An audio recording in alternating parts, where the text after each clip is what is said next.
Another team that didn't make changes that I thought would at the trade deadline was the Orlando Magic. So it appears now that the future at this point in time is set. Wagner, Suggs, Anthony, Fultz, and Isaac when those two guys return. How you feel about the Magic not making a couple of moves um, and sticking with this core going forward? Um, I'm fine with it. I was on the fence about whether or not anything was going to happen with Bolts, so that would have been the bigger move to me. Mhm. There had rumors of Harris and Ross for like whatever we could get back kind of thing.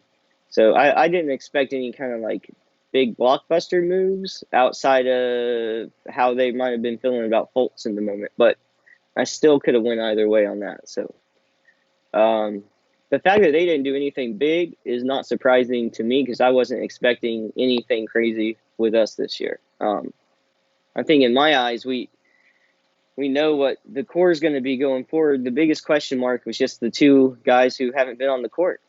Um, but it's hard to trade that and hard to move that even if you wanted to because they haven't played. But like I said, nothing. The fact that very little happened or such inconsequential trades happen, that's kind of like what I expected. Very little for the Magic right now, considering where we're at, where two of our more intriguing trade pieces are at because they haven't played. So yeah, it made sense to me that we really didn't do much. So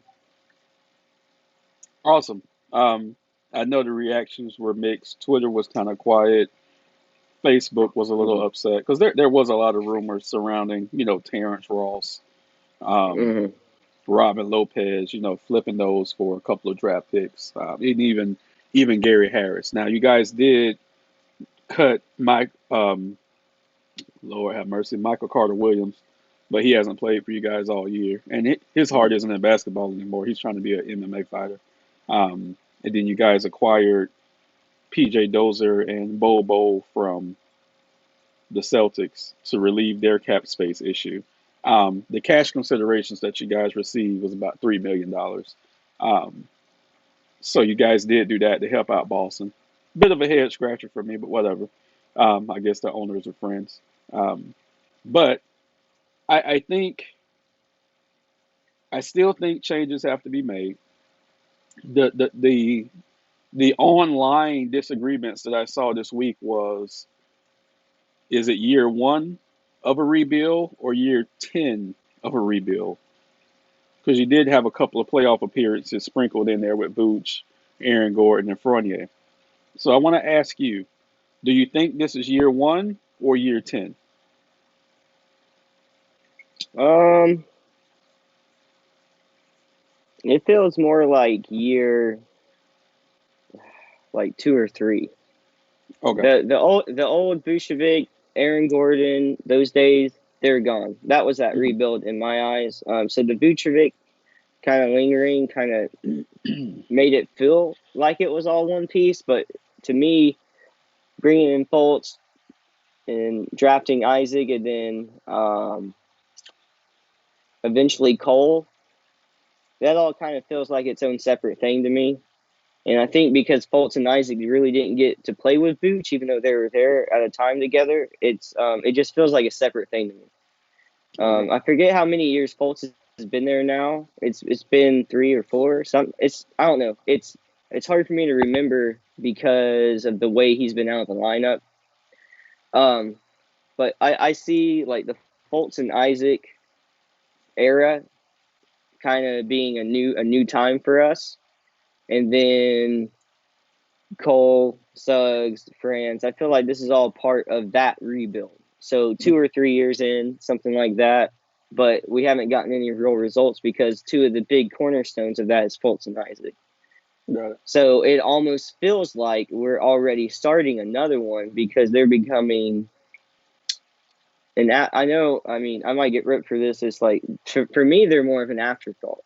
It's like I can't wait for them to come back, but I don't know how good we're going to be with them back. I don't know what they're going to be capable of when they come back, and I don't know how well this team's going to play together with all of those guys back. It doesn't mean we're just going to be great.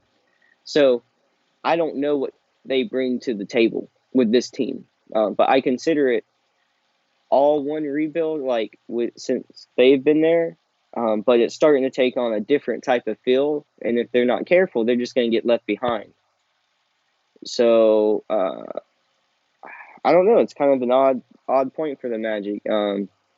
We made a couple uh, shots, I think, at trying to get better there for a while with Vooch, Gordon, trying to change some things, and we had like a playoff berth twice, I think, the whole Yeah. time Vooch was there. Yeah. Um, so that just clearly didn't work out. We went through management like crazy. We had the wrong GM in there, so we wiped out all that. So since these new Milwaukee guys been there, like I kind of just that's probably when I feel like that would mark the new rebuild.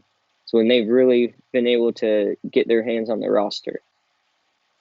So it's just another tough spot for Magic fans. But I don't feel like it's year 10.